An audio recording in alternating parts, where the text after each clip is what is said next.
Hello everyone, कैसे हो आप। उम्मीद करते हैं कि आप अच्छे होंगे, स्वस्थ होंगे, मस्त होंगे और आपकी स्टडी बहुत अच्छी चल रही होगी।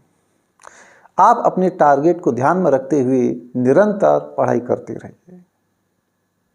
आप अभी से ये ठान लो कि ये जो भर्ती होने वाली है इसी में हमें सिलेक्शन करके दिखाना है। देखो, एक बात हम आपको बता दें, अगर आपको सफलता प्राप्त करनी है, हर हाल में आपको सफल होकर दिखाना है, तो कॉन्टिन्यूटी बरकरार रहनी चाहिए। निरंतर प्रयास आपका जारी रहना चाहिए। टेस्ट दीजिए। आप एक टेस्ट में परफॉर्मेंस नहीं करते हो तो दूसरे टेस्ट में उसे सुधार कीजिए। अभी से आप टेस्ट देंगे, उसमें सुधार करेंगे तो निरंतर आपका प्रयास रहेगा, तो एक दिन आपको सफलता जरूर मिलेगी। ये जो टेस्ट हैं, टेस्ट से वंचित आपको नहीं रहना है। इन्हीं टेस्ट में आप सुधार कर लोगे, जो फाइनल एग्जाम होगा उसमें आपका सिलेक्शन पक्का होगा। आजकल आपको मालूम है, सरकार के द्वारा विभिन्न प्रकार के बदलाव किए जाते हैं। कोई भी नियम है, कोई भी बनाए गए रूल्स हैं, नियम हैं, सभी अपडेट होते हैं। जैसा कि आपको मालूम है, आरपीएससी के द्वारा पहले भर्ती प्रक्रिया कराई जाती थी, उसमें 40% का मिनिमम क्राइटेरिया नहीं था, लेकिन 40% का मिनिमम क्राइटेरिया फिर बनाया गया था। पहले अभ्यर्थी ऐसे भी होते थे कि केवल फर्स्ट पेपर में अच्छे नंबर ले आए, सेकंड पेपर में कम नंबर लाए, उनका सिलेक्शन हो गया। कुछ अभ्यर्थी ऐसे थे, फर्स्ट पेपर में कम नंबर लाए लेकिन सेकंड पेपर उनका बहुत अच्छा था और उनका सिलेक्शन हो गया। लेकिन सरकार ने इस नियम को अपडेट कर दिया था। उन्होंने 40% का क्राइटेरिया फिक्स कर दिया। फर्स्ट पेपर में प्लस सेकंड पेपर में 40% आपको लाना अनिवार्य रहेगा। तो ये है, नियम हमेशा अपडेट होते रहते हैं। इस समय ये नियम है, आगे चल के हो सकता है कि इन नियमों में बहुत बड़ा बदलाव कर दिया जाए, प्रतिशत का क्राइटेरिया बढ़ा दिया जाए। इसलिए ये आपका टाइम है, इस टाइम का आप सदुपयोग कीजिए। आप दोबारा चांस की तो सोचो ही मत। आपके पास ये चांस है तो इसी चांस में आपको सिलेक्शन करके दिखाना है। पूरी मेहनत के साथ, पूरे जोश के साथ आप मेहनत में लगे रहिए और आपको सफलता जरूर मिलेगी। मेहनत कहीं नहीं जाती है। जैसा कि थंबनेल में देख करके आपको मालूम लगा हुआ कि क्या बड़ा बदलाव हो सकता है।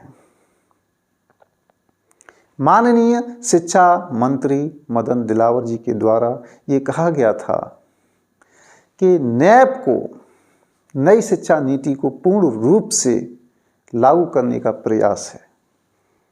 तो शिक्षा मंत्री का ये बड़ा बयान क्या कहने जा रहा है? इस बयान से ये निष्कर्ष निकलता है कि जो नई शिक्षा नीति के जो नियम हैं उनको धरातल पर लाने का प्रयास किया जाएगा। उसके अकॉर्डिंग जो आरपीएससी के भर्ती के नियम थे उनको अपडेट किया जाएगा। तो हो सकता है कि आपकी भर्ती में डेमो प्लस इंटरव्यू जारी कर दिया जाए, हो सकता है। हालांकि सेंटर के द्वारा जो भी भर्ती प्रक्रिया अभी तक की गई है, ईएमआरएस की, आप देखेंगे उसमें इंटरव्यू का कोई रोल नहीं था। लेकिन जब नैब को धरातल पर लाया जाएगा तो हो सकता है कि इंटरव्यू प्लस डेमो को इसमें शामिल कर दिया जाए।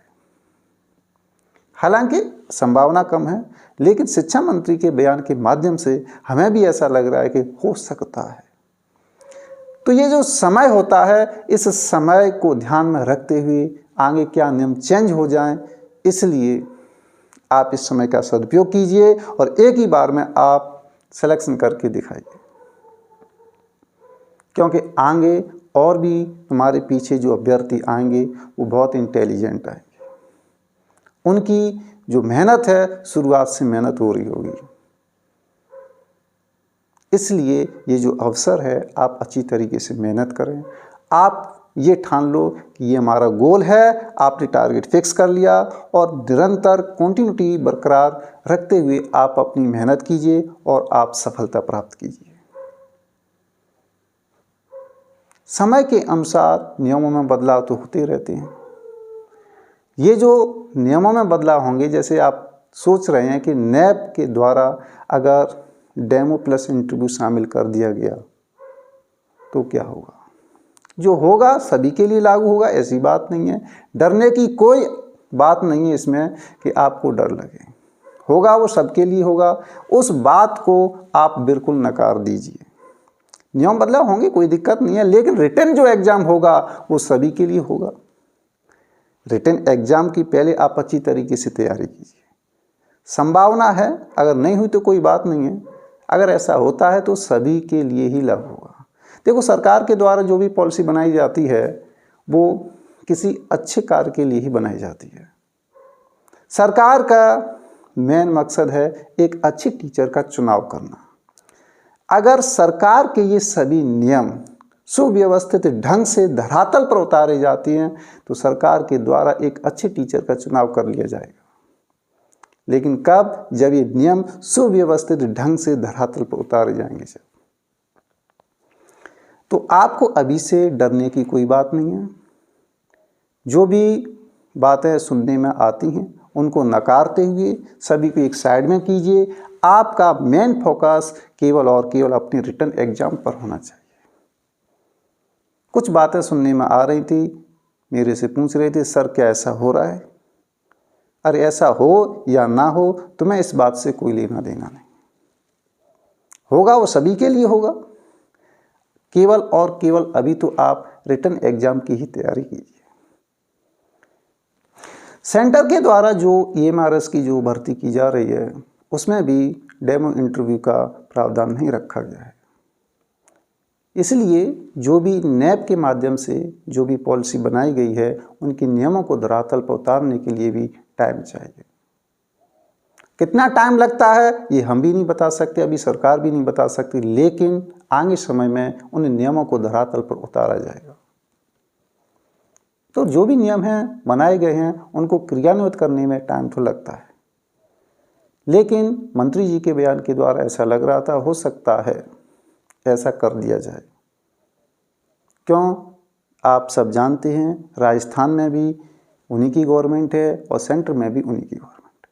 तो सेंटर की जो नैप पॉलिसी है, न्यू एजुकेशन पॉलिसी है, उसको प्रभावी रूप से राजस्थान में लागू कर दिया जाए। आंशिक रूप से तो चल ही रही थी नैप, लेकिन पूर्ण रूप से लागू किया जा सकता है, ऐसी संभावना है। मैं ये नहीं कह रहा कि 100% हो ही जाएगी 2024 की जो भर्ती आ रही है इसमें, इसलिए आप इसको साइड में रखिए। आप पूरे जोश और जुनून के साथ आप अपनी मेहनत कीजिए। हाँ, एक बात मैं आपको और बताना चाहता हूँ। बहुत से अभ्यर्थी ये सोच रहे थे सर कितनी वैकेंसी आएंगी, तो फर्स्ट ग्रेड की जो वैकेंसी है भरपूर आने वाली हैं। आप तो बस ये ठान लीजिए ये आपके पास मौका है, सुनहरा अवसर है।